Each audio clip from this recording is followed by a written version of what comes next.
An explosion powerful enough to be seen from space marks the end of an almighty battle against good and evil. But it's not over yet. Freedom fighters desperately clamber aboard their ship, rushing to escape the clutches of an evil empire with the one chance they have to topple its greatest superweapon.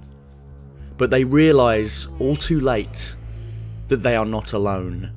Blasters pointed towards the darkness. These men are already dead.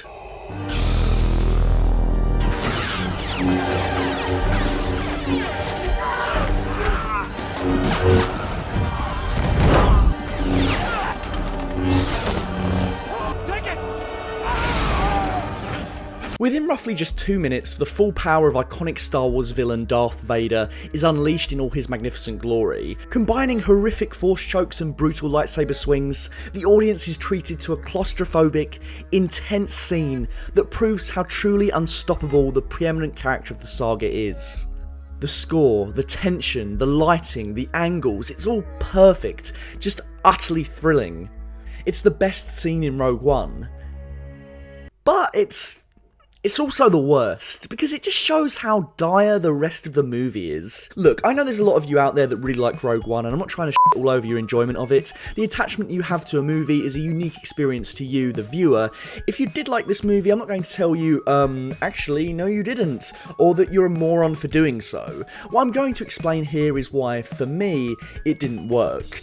In fact, I think you could pinpoint everything that works about this sequence, extract each factor, and use it as an argument for why the rest of the movie falls short. First off, this scene is full of tension. The tiny cramped corridor helps to bolster this. There's a clear A to B, we know where Vader has to get to, we know how far away he is, and what stands in his way. So as he gets closer and closer, tearing through the rebels like butter, the tension only intensifies because we know that rebel has to get the plan through that tiny little gap. The rest of the movie, I think, is lacking in similar levels of tension. Take the opening. Krennic invades the Urso homestead, takes Galen hostage and murders Lyra, but we the viewer don't feel a whole lot of tension because the character that we're viewing these events through, a young Jyn Erso, is so far away from the action that there's no danger at all. As soon as things go awry, she runs off, leaving a sizable distance between her and her pursuers. This would have played out much better if the Death Troopers were right on her tail. She should have climbed into a hiding spot at the last possible second before the Death Troopers entered the cave. Instead, the whole sequence plays out like paint by numbers and then it's done. At no point do I really believe Jyn is moments away from being captured. This sequence also shows the warped geography of some of the movie. Like, I'm not entirely sure between cuts how exactly far apart everyone is, and if I don't know that, how as a viewer am I meant to deduce the level of danger? This movie also tells us too much in places, robbing later scenes of the appropriate suspense. Take this moment for example. Intercepted Imperial transmission, Mom. Rebels on Scarif. I need to speak with Admiral Raddus. He's going to fight. Now cut. That's all we need. That's all we need of the Rebel base to set up what comes later, namely when the fleet arrives to give Rogue One some much needed assistance. If we didn't see the Rebels between this moment and the time they arrive, it would leave ambiguity as to whether or not they do indeed decide to come and help. Therefore, when all hell is breaking loose on the beaches of Scarif, there's tension because it looks like our heroes are doomed until the very last second. Instead, we see the Rebels suiting up and getting ready for absolutely no reason beforehand. Because of this, there is no ambiguity. We know the cavalry is coming. The audience is just watching this play out with all of the information laid bare. For comparison, even Attack of the Clones and The Rise of Skywalker, two deeply flawed movies, do this exact same setup better. In Clones, Mace Windu goes to Geonosis to save Anakin, Padme and Obi-Wan. Meanwhile, Yoda tells Windu that he's going to go to Kamino to see the clone army. Visit, I will, the cloners on Kamino, and see this army they have created for the Republic. That's all we're told. Similarly, as the heroes in Rise go to Exegol to fight the First Order, Lando says he's going to try and rally people in the core systems to help. He'll take the Falcon to the core systems. Send out a call for help for anybody listening. We don't see Lando's journey. This is crucial. When each respective battle is playing out, we don't know if Yoda or Lando have been successful. We have no idea if they're even going to arrive. In both battles, the heroes are backed into a corner and it looks like they're going to lose. And that's when the cavalry arrives. Look!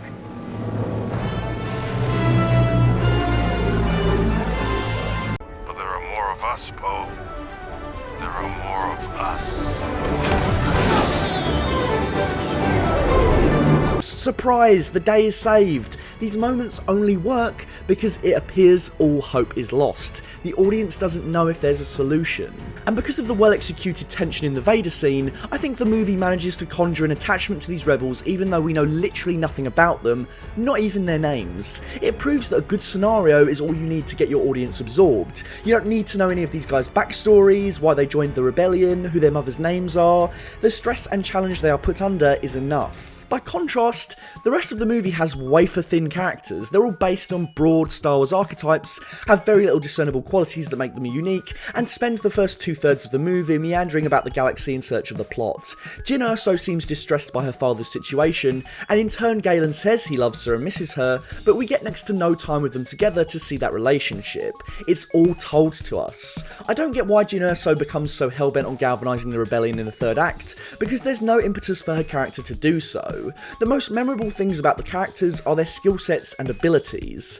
This is the guy that has the cannon, this is the tech guy, he's a robot, this guy knows martial arts, and on that note, look, I love Donnie Yen. He's an incredible physical performer, but was his character Chirrut not a seismic waste of Donnie Yen in a Star Wars movie?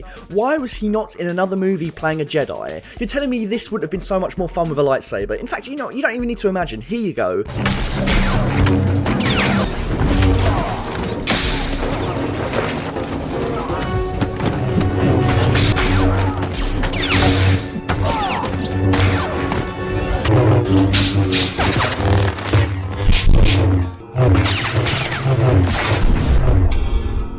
And on a thematic level, what's the point in showing the struggles of a time without the Jedi if you're just going to put a Jedi in your story anyway? For all functions within the story, for all the spectacle the character delivers, Chirrut is a Jedi. The writers just got around it by calling him something else. The only really clear-cut character is Director Krennic. He's not only got clear motivations, stand here amidst my achievement, not yours! but he's hit with challenge after challenge the entire movie. He gets his achievements ripped away from him, he's obviously a villainous asshole, but he feels vulnerable. I get who he's supposed to be, and his death is easily the most satisfying. He gets completely f***ed over.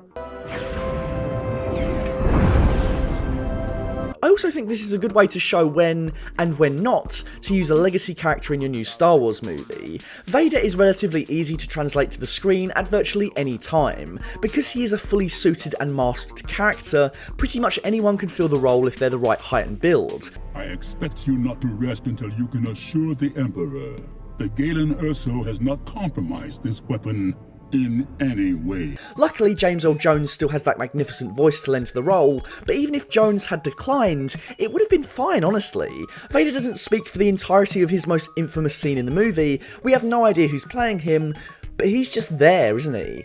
That's Darth Vader. The magic is there. That's not so easy to do with other characters from the original movie.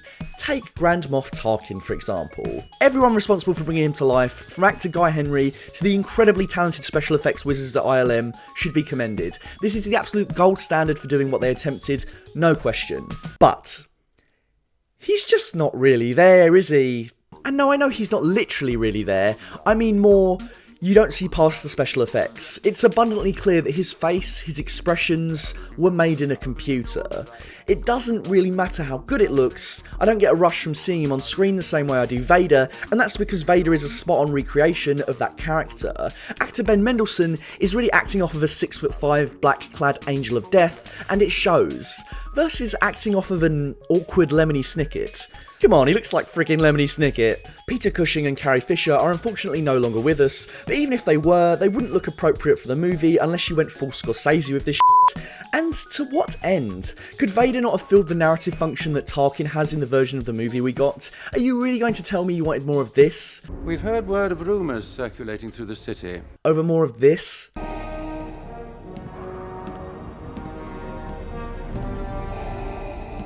Another small but crucial thing I think makes this scene work. The object of desire is, well, an object. A physical thing in the world that we can see passes through hands as it just about manages to escape Vader's clutches. In the movie, half the work of getting the plans off Scarif involves sending a transmission. I don't know who needs to hear this, but Transmissions are boring. There is no tension in something invisible being transmitted thousands of miles. Funnily enough, if you recall the very first trailer, it showed an alternate scene that clearly got cut, wherein Jin rushes at the walkers with the plans in hand. When it's a physical object, we instantly know the stakes. We see it in a single frame, the character holding it, the threat, where they need to get to. The original way that the heroes got those plans off the beaches would have been so much better. I'd bet my ship in a game of Sabacc on it. When I watch the Vader scene, I always enjoy it, but I can't help but get an empty feeling thinking, why isn't the rest of the film like this? I've heard Rogue One apologists say that the first two acts are indeed a bit of a plodding mess, but it's all forgiven because of the third act's final battle. To me, that's like saying you love dinner, only for you to admit to me that you hated the starter and the main. Well, why did you like dinner if you only ate the dessert, Diane? But yeah, I think the final battle is well constructed and everything, but when I don't care about the characters, all of that good stuff can only take me so far, you know? Honestly, I just wish this movie had been simpler and a bit closer to what was promised, which was a war movie. This isn't a war movie. It is a battle at the end, but it's very much the same kind of big planet-hopping fantastical adventure movie the original films were. The whole thing could have easily taken place on Scarif, starring a company of rebel soldiers on the front lines, giving us a real taste of what it's like for the everyman soldier in the Star Wars universe. No one needs to be connected to the guy who built the Death Star. 1917 sees its lead soldiers given a mission separate to the battle at hand, and you just see that play out across the movie. You could have easily done the same thing. Have the company of soldiers we're following get the call, oh, turns out this base we're attacking is actually holding some super secret plans for a mega weapon, and now your preeminent objective is to get them whilst everyone else fights this losing battle. Immediately setting this movie on just one planet would have made it really unique amongst the other theatrical Star Wars offerings. And you know what? You have Vader, just make him the big threat in the third act. Why isn't he on that beach? Imagine how much more impact the Vader scene would have had if the main characters had been the ones trapped in a corridor trying to get out. I digress. Maybe that's not right either, but I just wanted something leaner, more focused, more unique from the Star Wars movies we already had, because surely that was the point of making Star Wars stories, no? The Vader sequence is epic, but surely we deserve more than just 2 truly top tier minutes of Star Wars in a movie that is well over 2 hours. Thank you for watching another full fat video. Don't forget to click that subscribe button if you'd like to see more of our deep dives into reality TV. Also, huge thanks to all of our patrons, especially Dr. Chike, Jax Merrick and Mike Nandu. You're all amazing. Until next time.